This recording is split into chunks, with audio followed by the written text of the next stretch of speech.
tum aharti. Elections, however take place, must be fair. This system of one nation, one election existed 70 years ago in the 1950s. But what happened?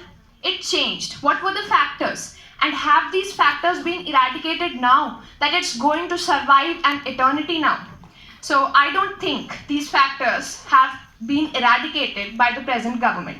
I'm not here to speak on the cons of the topic one nation, one election and its relevance in present scenario, but I am here to criticize and defy what my counterparts have to offer as the pros of this topic.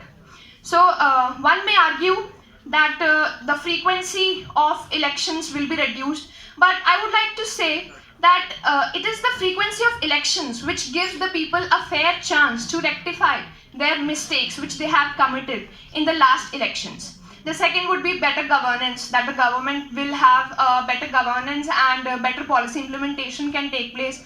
But I would like to ask, if certain policy turns out to be arbitrary, then what would happen? The people at large will be stuck for 5 years with that policy. The governor's power, until the governor's power under Article 174 of the Constitution stays, I don't think that the one nation, one election can be implemented, because the governor having the power will dissolve the state assemblies whenever there is a problem arising.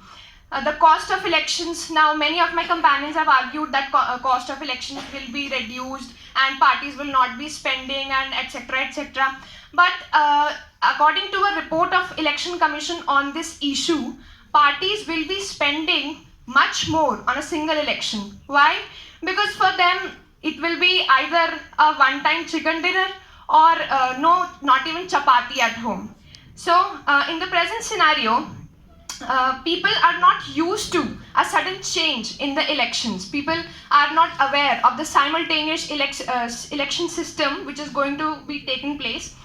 The state election commissions have a lot of work to do, and the opposition parties have already alleged tampering with the EVMs in the past elections. So if it becomes a one nation, one election, there will be more such arguments, and the fairness and justness of the means of election will be again in debate.